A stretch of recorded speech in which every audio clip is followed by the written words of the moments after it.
Hello, everyone, and a very happy Sunday to you all. We're all in a very good mood. So I didn't even need to ask you how you are because I know how you all are after today. So we've got some good news as well that we got before the game, which was probably a sign of things to come with Mia signing on contract extension. What do you think of that, Car? After I just muted myself. I know, sorry about that.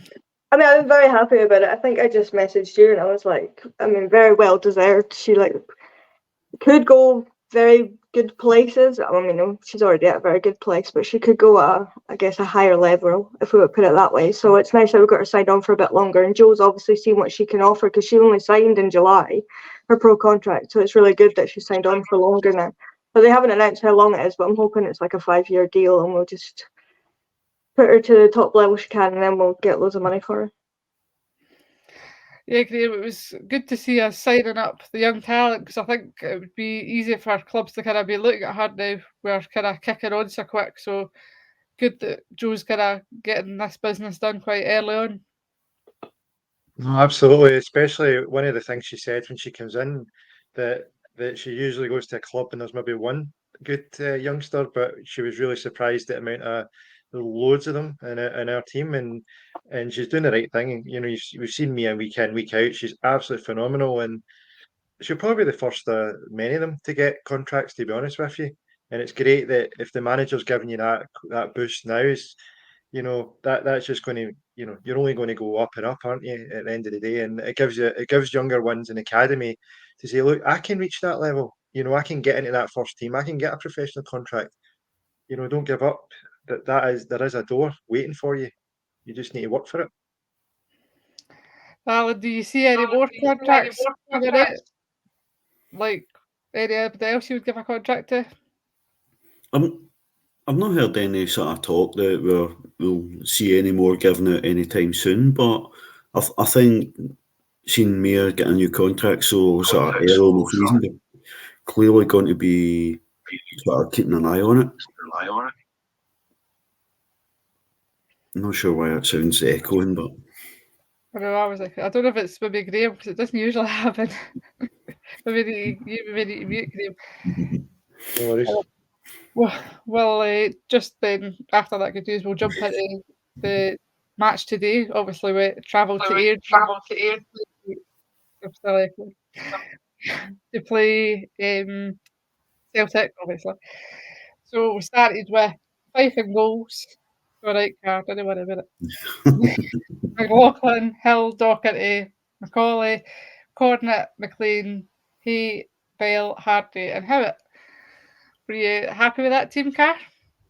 Other than the goalie? I mean, obviously, I feel like I'm a broken record here just saying this every week, but I was a bit concerned about Jenna being in goal. But other than that, I was very happy with the team. It was nice to see Sarah Ewens back on the bench and Lizzie back on the bench again. So, very attacking team, very happy with that we were going out to actually give them a game rather than trying to sit in. So Jenna kind of made me eat my words, though. Towards the end of the game, she pulled out some good saves, really was comfortable, but it took her a bit to get to that point. But, happy with the result. She also proved you right a couple of times by coming out and having her hearts in her mouths. Yeah, but that's what she does, and that's why. As always. Graeme, we were kind of surprised that Rachel Rowe was nowhere to be seen. Well, she was at the game, but she was not in our warm-up gear or whatever.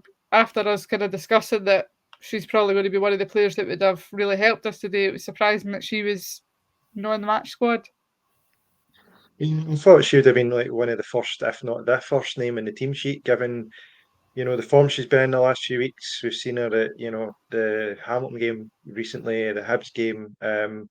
We don't know what goes on behind the scenes as well, but yeah, I think I kind of felt when Rachel's comeback was maybe geared towards this particular game in mind, just given the talent she's got, but without knowing anything, could be a knock, could be anything. I mean, as you say, we did see her warming up, but it was a bit of a shock, to be honest with you.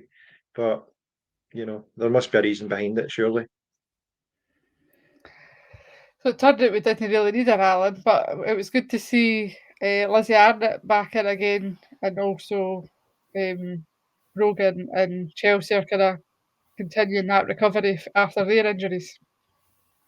Yeah, I think if we sort of split this down into a block of games in between the internationals, this has been absolutely brilliant, this wee block of games. The players we've got back in and back fit again. You know, Lizzie made her first appearance after being on the bench and back in the match squad last week. You know, Chelsea we expected was got to be out for ages, but she was back at this first of this block of games. She only missed 4 games in total. You know, Brogan's back, she's building up her minutes. Sarah Ewens is back in the squad. You know, she's obviously struggled with some niggles. Club obviously don't like to talk about what's going on, so that's why we don't know exactly why Rachel Rose not in the squad today. But you've got to assume the way she's been playing, she's not been fit to be picked, or she would at least have been on the bench. I think it's also a matter of that strength and depth that we've got, Cash, because obviously we've got players coming back like Lizzie. Jane doesn't seem too far away. We've still got Lisa to come back. So it's just that depth that we've now got in the squad for Jo to pick a match squad. It's not even just the first 11. It's like the full squad that she's having to sit down and mull through and pick. Aye, and I think she said it as well in her post-match, you know, like the subs come on and make a massive difference to the game, and that's what you want. You want people that can come on and completely change things when we need it. So it's an incredible headache for her to have, but it's so good for us because you never know who's going to get picked, and you know that all of them that do end up playing will do what needs done and win games for us, and that's what we're going to need to go and win this league. So it's phenomenal who we've got, really, when you look at it. You know, internationals. But then I'm thinking maybe Rachel Rose got a slight knock and they just don't want to risk her going into the internationals. And she's maybe said, listen, give Megan the game and I'll sit this one out so that I'm fit for the internationals. It's potentially what's happened. But I mean, it's just incredible the amount of talent we've got. Yep, so I'll come to you, Graeme, for the first half because I'm aware Car obviously missed that due to working. So what did you make of that first half? It was kind of who was going to blink first? It was. I felt like defensively we were solid. I really thought Nick and Kathy in particular were just outstanding that first half, and I did feel that we gave them a lot of time as well on the ball. Like when they were just, especially the back three of Celtic, they were just like taking their time, passing the ball. We weren't chasing them down, for example, you know, and they were just like happy to pass it about. But I thought we weren't really a danger at the back because I felt defensively we were okay. It was as you say, it was a game of chess. It was like who blinks first, who goes first. But I don't think anybody was wanting to take a risk. But we were chapping at the door. But I think it was probably about fair. I would say 0-0 at half time. Probably a fair result if you had to judge it by that. Yeah, what were your thoughts on that, Alan? I was a wee bit surprised that we didn't press a bit higher up the park. It seemed to be the plan that we'd press when the ball came into midfield. You know, I was quite comfortable how we were defending. I thought the defence had a really good game. I thought we were obviously going to worry when we play them about set pieces and corners, and I thought we defended the corners really well. We cleared the box. Jenna got good contact on the ones that she came for, and we protected Jenna well at all the corners in the first half. We left somebody up the park so we could actually have an out ball, but I would have preferred that we'd press on in a sort of back line and not just wait until the ball came into midfield. Yeah, the players at the end had said that they'd be working on corners, and you could see that because usually I did have my head in my hands, I'm not going to lie. As soon as that first corner came in, I was like, oh, here we go. I've seen this script too many times, but they definitely had worked on them, and for the first half anyway, it paid off.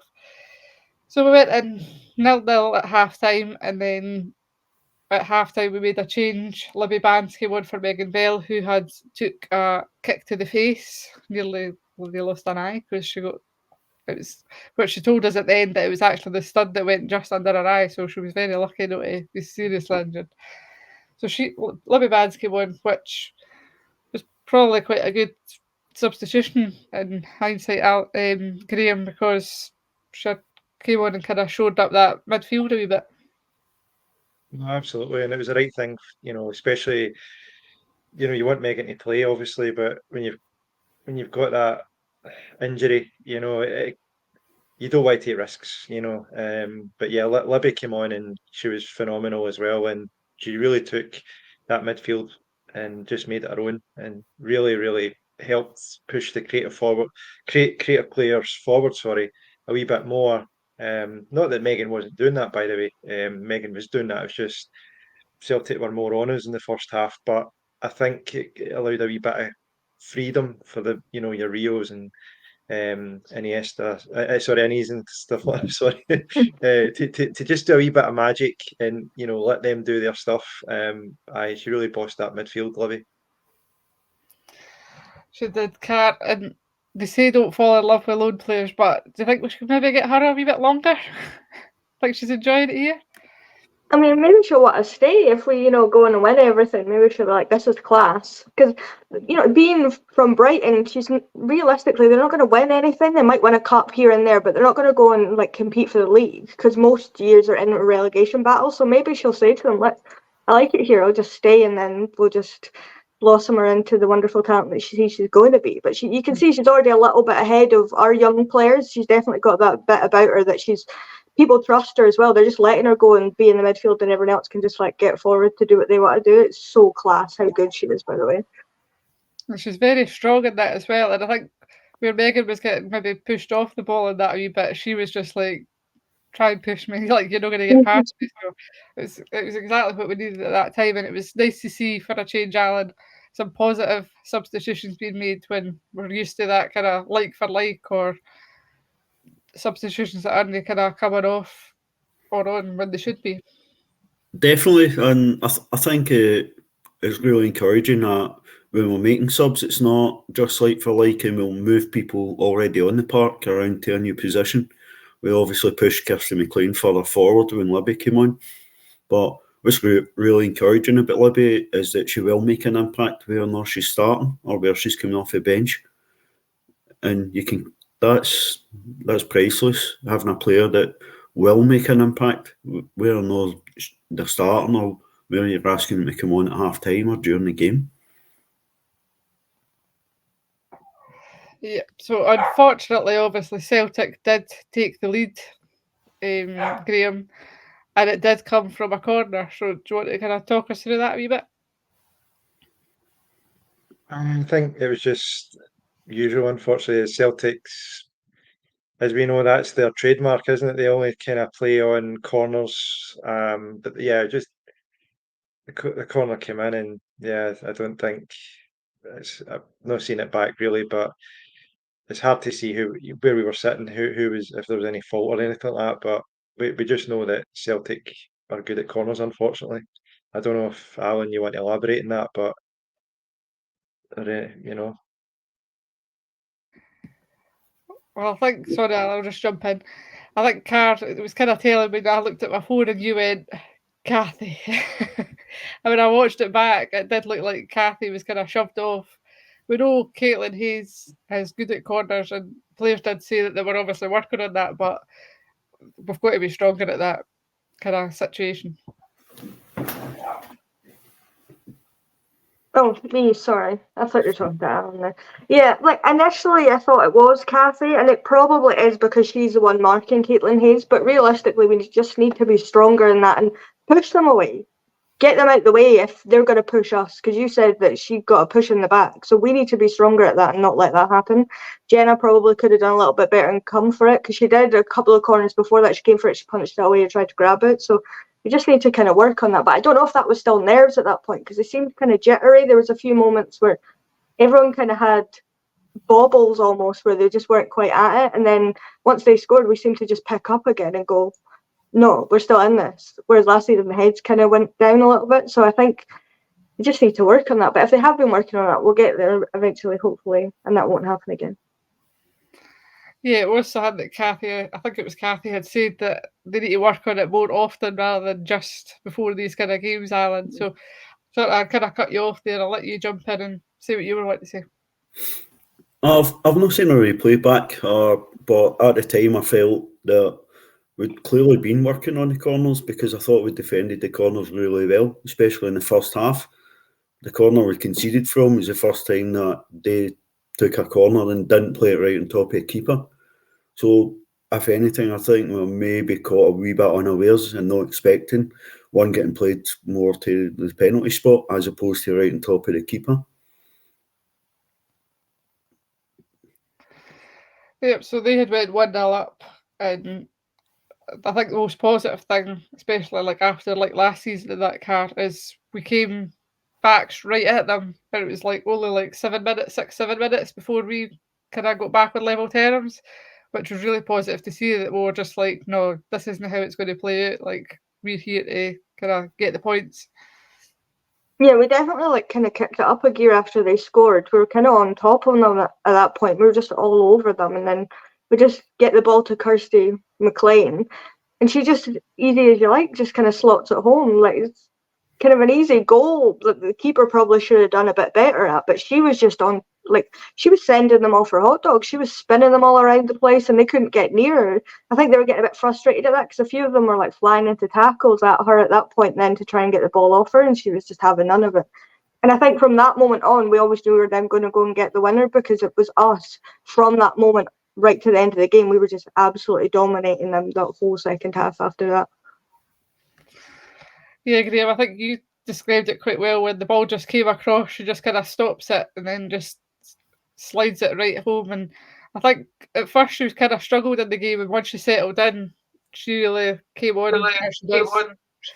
So, what do you think? What do you think of the goal? The first goal, yeah. The Kirsty. Kirsty McLean.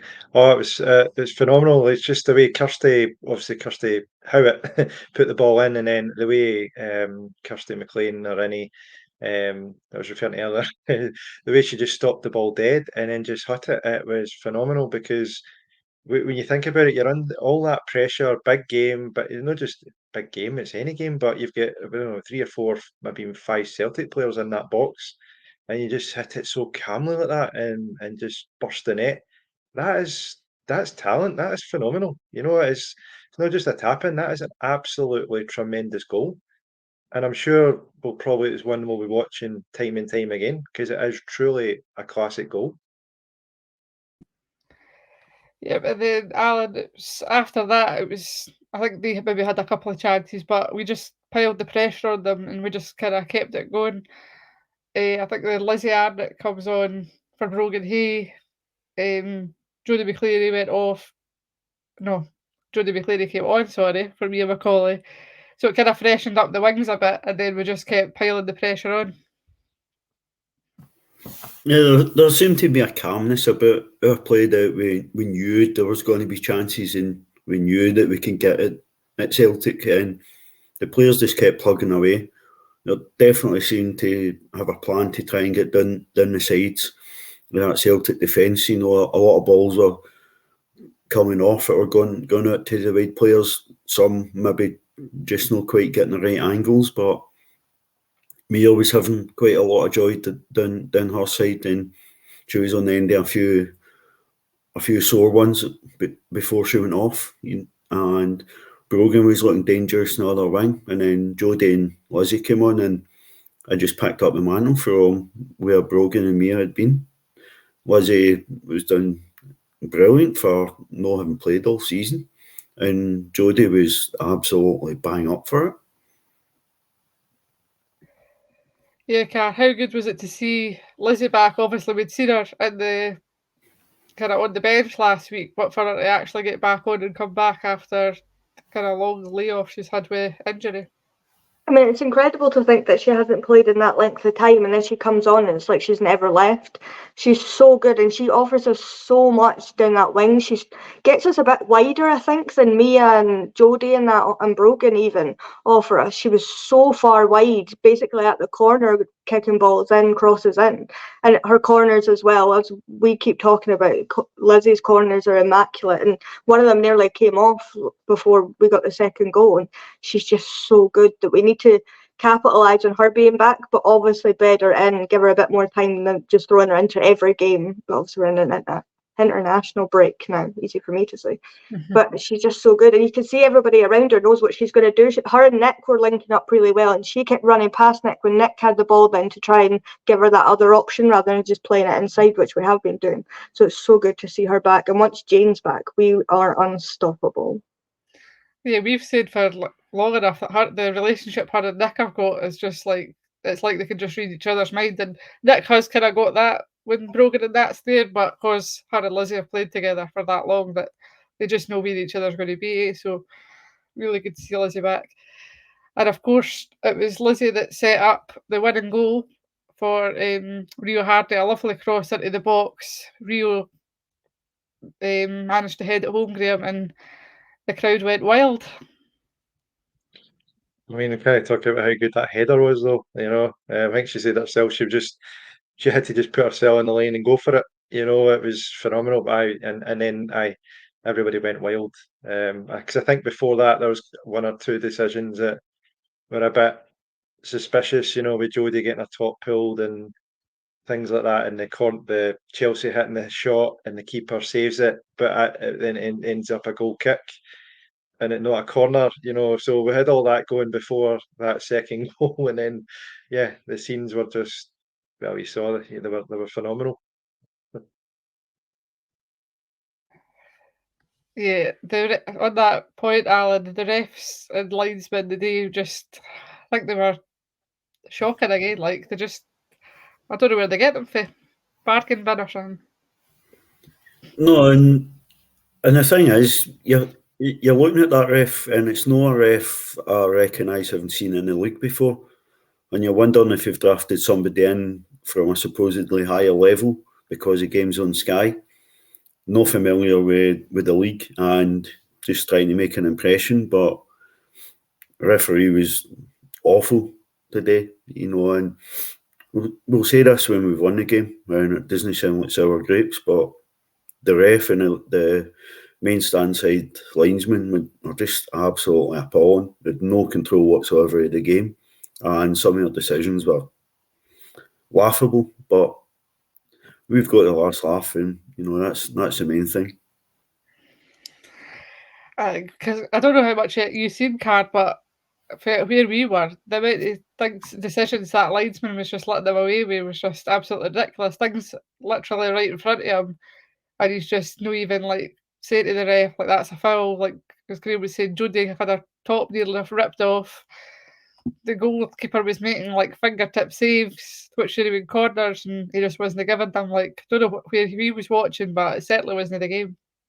No, I mean, I saw all the second half and some of the first half, and there was a few questionable decisions that even the commentators were going, like, why has he done that? Or why has he not done that? Like, with the Megan one, when she got kicked in the face, the commentators were kind of like, that's a bit touch and go there. Like, should that not be a red card? She's kicked her in the face. Like, It's not even just a high boot. Like, she's full on kicked her in the face. Like, but I don't know if he gave a couple of early yellow cards and then he thought, I need to calm down here, and kind of just kept playing advantages where it should have been free kicks and various other weird decisions. But I don't know. We ended up overcoming that to go and win the game, and Rio flying like an eagle out of nowhere, getting on the end of that cross from Lizzie was just incredible. She really just did everything for Lizzie there to just make sure she got on the end of it. And that's what we have to put up with in most of the women's leagues, probably, but especially here, we just get some absolute honking rest.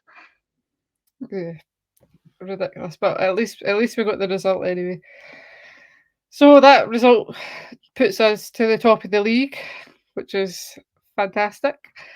I think we were a point behind. Was it a point behind going into it, and then now we're like obviously in front. So it's good. Obviously, the next up is the international break, so they can stew in that defeat for a wee while longer.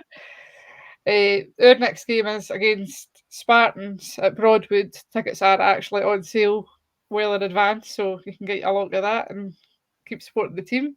I think it's a 4 o'clock kickoff that I've got, so get a lot of that.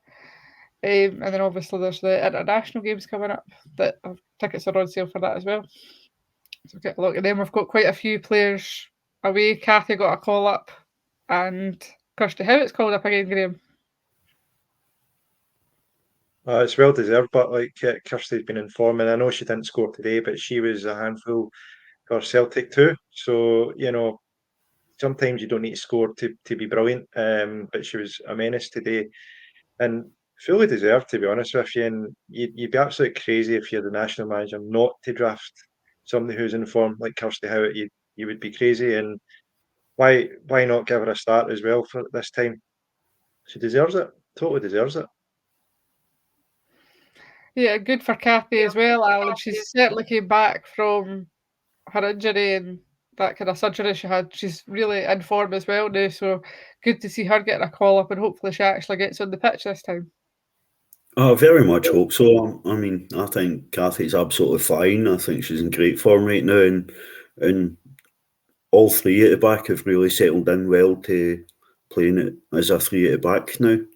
I can understand him maybe no being on top form at the start of the season. He's adapting to different needs and different challenges that brings. But I think since Kathy was able to drop the mask, she's just went through strength to strength, and the operation in the summer seems to have left her moving with a lot more freedom.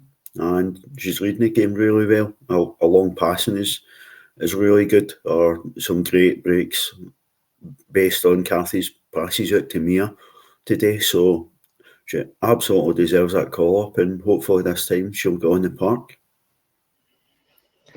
Yeah, Karen, it's good to see. I think when I'd looked at it, it was our usual suspects, so like Jenna, Nick, Rachel, Kirsty's kind of now in that mix. Kirsty McLean, obviously, and then obviously Kathy and the other Kirsty are there. So it's just good to see that we're getting the consistent ones, and we're doing that well. That other players are getting called up as well. So it's going to breed that confidence in the team for us as well. That they're all happy today, getting the result, and then they're all away to camp together and they're buzzing.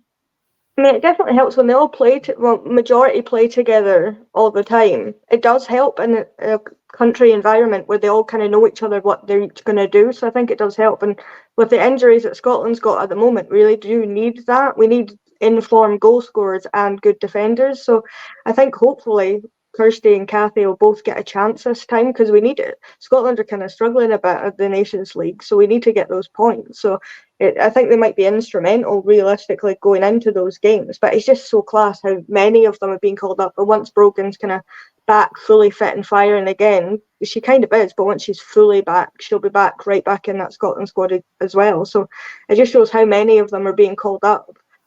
They're doing well for the club. It just pays off going to their countries, and I think most of them now have been called up to their respective countries, which is really good. I think as well, once Chelsea's up to speed as well, she could be knocking on the door again. So it's really good to see it. Then obviously Megan's away with Northern Ireland, Rachel Rose away with Wales. So we're certainly well represented, Graeme. Yeah, absolutely, and that's what you want. You want international players playing your team. And it's experience as well. Playing at another, in another camp, and also that experience as well. Hopefully, will help. If we continue what we're doing and win this league, hopefully, when you get into the Champions League, you've got international players that are used to playing at that level. That's what you want to have as well. So it's not just for now. You're kind of future proofing yourself for hopefully, fingers crossed, we are in a position this time next year of doing Champions League qualifiers or even the group stage itself. Definitely. So, Alan, do you want to give us a rundown of the loan review this week? Because a few games were obviously called off. So, if you want to The loan review is a wee bit shorter than it maybe usually is this week, but Mason Clark and Becca Taylor played all 90 minutes for Hamilton, and that was quite a harsh experience for him because Hamilton were soundly beaten 8-1 by Hibs. So that'll all been a real tough game for both of them. So I don't know, judging by that score, that he'll have seen too much of the ball. But Lucy Inman started again for Queen's Park. As it stands, that game's almost finished, and she's playing. Last I checked, she's still keeping a clean sheet for Queen's Park, at top of the table. So good experience for Lucy. And Kayla Jardine started for Motherwell at Hearts. And last I checked was half time, and Motherwell were 3-1 down at the Orium. So good experience. The players are out, they're playing. That's what we want from loans. We need them playing, growing in their development, and getting the experience of playing competitive football.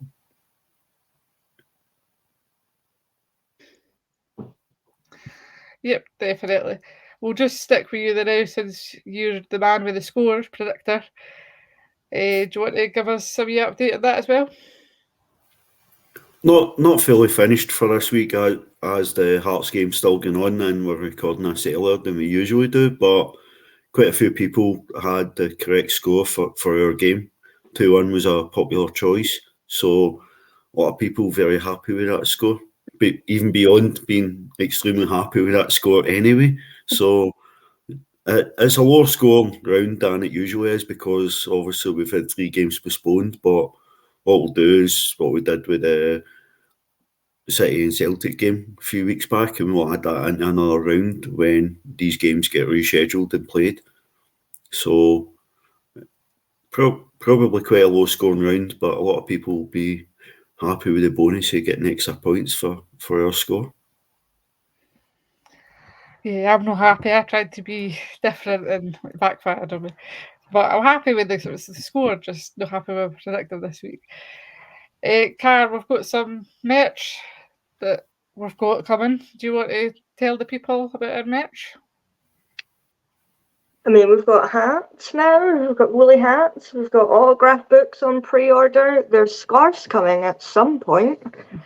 When? I'm not entirely sure, because I'm waiting to hear back from the company, but they should be here before Christmas, as well as all the other stuff. So we've got a few things now. We're fair flying out, putting stuff out, so we're always coming up with new ideas, and plenty of stuff for the kids to get their hands on for Christmas. So a fair few orders already, so it's just class how much of an uptake things have already taken. And you said today that a few hats got sold today at the game, which is just incredible to think that we're 4 people realistically doing this for the love of the team, and then we're actually kind of getting somewhere with it, which is really good to see. So it's class. Yep, it was good. It's good when you see other people like kind of wearing what we've kind of created that as well. It's nice to see. There's obviously plenty of stuff still kind of available on that as well. I don't know if we mentioned badges there or no, but there's also badges. But also, if people have ideas of stuff that they would like to buy, also just like drop a comment or reach out to us and kind of let us know. We're busy people, but we've always got time to make merch.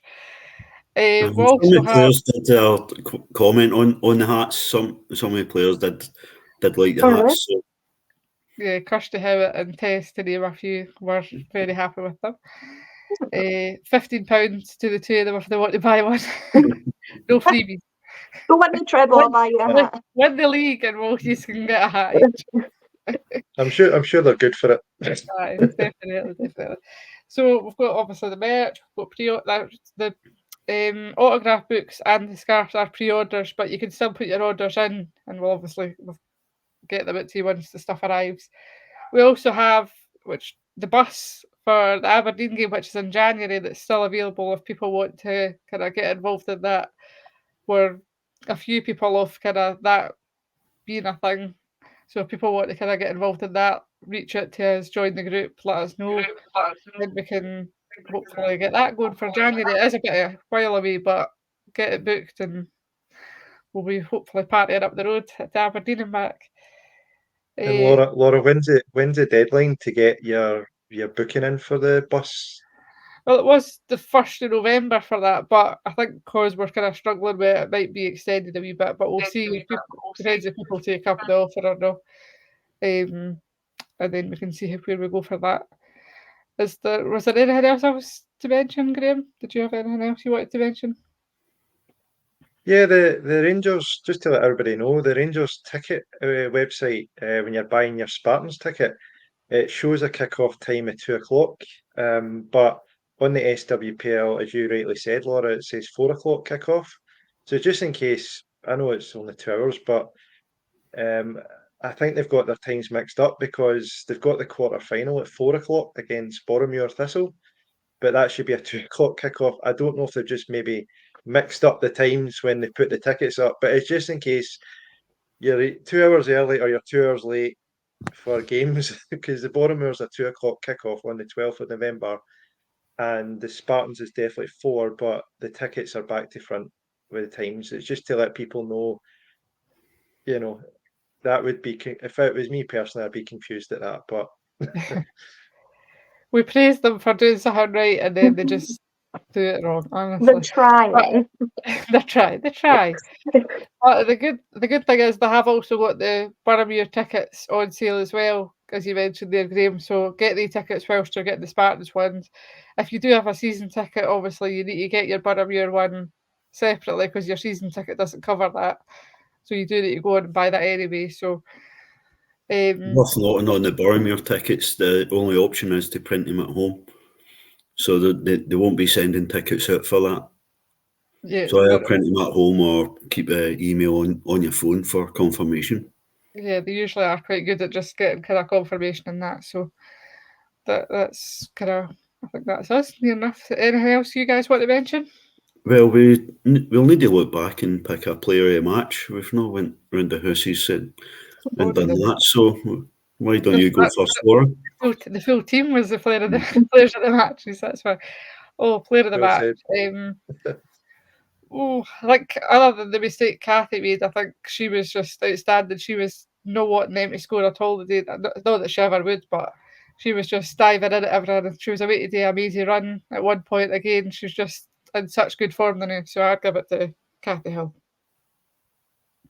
Alan?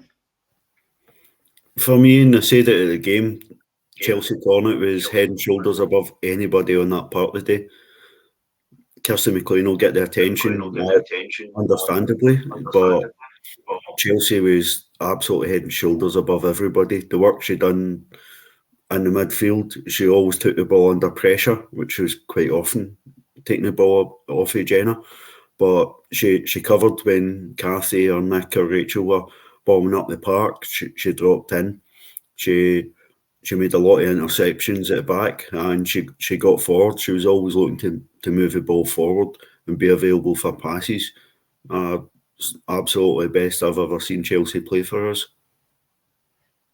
Fair enough, Car. You're all very convincing, because I was dead set on Rachel McLaughlin, and I'm kind of like, well, I mean, Chelsea did have a good game, Cassie did have a good game, and even Jenna towards the end had a fairly good game. I'm not going to pick Jenna. That might happen one day, but not today.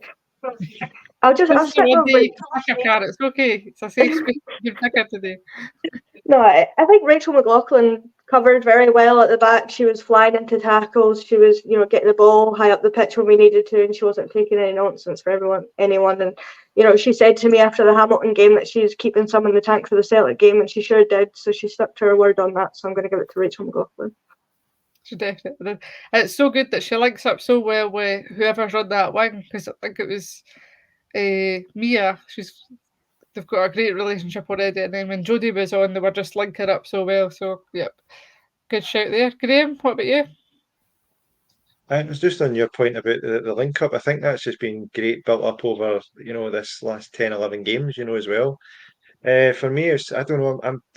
I can't decide between Nick Docherty and Kathy Hill because they were both phenomenal, and there's nothing in it. If I had to edge, it'd be Kathy, but I just, for me, it was Nick, and not everybody. I agree. If you played in the match, it'd be everybody, but Nick, Doc, and Kathy were phenomenal, and Kathy just slightly edges it for me anyway. But good stuff.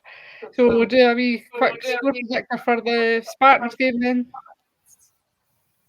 Since we usually kind of do a wee score thing, we'll miss out the Scotland games because that's just anybody's guess. But we'll go for Spartans. Score, Alan? 8. We'll put ourselves in, keep a clean sheet as well. Very good. I never fell off my seat this time, so. 6-1. Always used after Jenna played so well today. You're saying she's going to concede again. Yes. Shocking. Graeme? I'll go for the same result, Ainsley Park, 6-0. Oh, 6 is quite popular. I think I'll go 7-1. I agree we're probably going to concede. 7-1. Maybe Vic will play and maybe we'll not concede. Yeah, maybe. We thought she was coming on at half time today because she was like ready to come on, and then we're like, oh no, she just must be too warm. So that's that. Then we'll just wrap it up there then. Well, thanks as always to Alan, Kat, and Graeme. Thank you very much. Thank you very much. Beautiful day. Thanks to you. Enjoy the rest of your Sunday. Thank you very much.